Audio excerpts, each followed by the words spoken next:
So ayan, magandang araw mga idol. So vlog lang natin tong ating part 2 ng tri-wheels natin na Honda Click. Ito yung kanyang ilaw, yung pinaka nahulma nya. Yan, ikakabit mga idol yung ilaw. Ito po yung likod. Bali lalagyan po yan ng salamin. So ang wala pa po ay yung pinakabubong. So, ito po yung design ng pinaka bumper sa taas. So sa pintuan po, ayan yung kanyang design ng pintuan. Parang ano po ito, parang bukyo, pero mas mapurma po ito kaysa sa bukyo. Ayan. So galvanize lang yung ginamit natin para masilyahan. Kapag namasilyahan yan, mawala na yung mga pagitan yan at gaganda na yan mga idol. Ito yung kanyang loob sa likuran.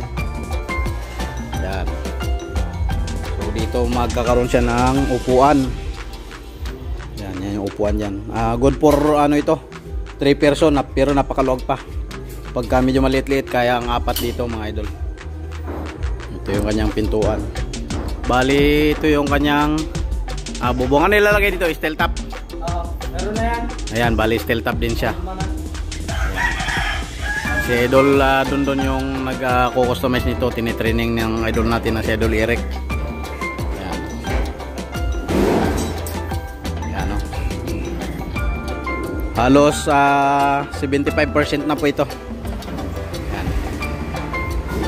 Ito yung kanyang unahan. Bali dito magkakaroon ng upuan yung idol natin na PWD. Yan. Tapos ito yung manubila ng motor. Ayan, may hulma na pala yan eh.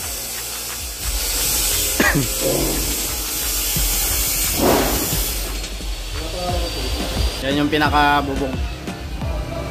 Yan. Hintayin natin yung finished product nyan, yung bubong na yan. So ito naman yung design po dito sa pinakaharapan ng motor. Ayan. Ayan po yung kanyang pinaka-design. So nung nakaraan, ang ginawa ng idol natin si Eric ay bunggo itong manubila kapag lilikong ganun. So ngayon, in-adjust na po nila, lumayo na. Ayan, kumbaga ang salamin ay nandito. Ayan, napakalayo na ng agwat. Ayan. Ayan siya.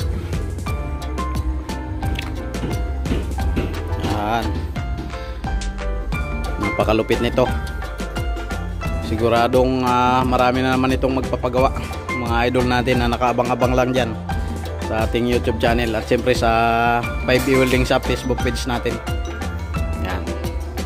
So ito yung kanyang salamin. Ayan. Honda Click na 160 po ito.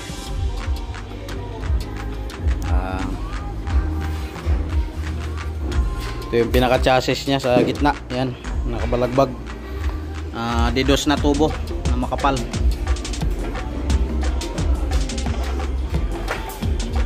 Kunting-kunti na lang, kunting kembot na lang. Yan. Bali yan yung tapaludo dyan, ano? Ano ba yan? Tambol style o pabilog lang din?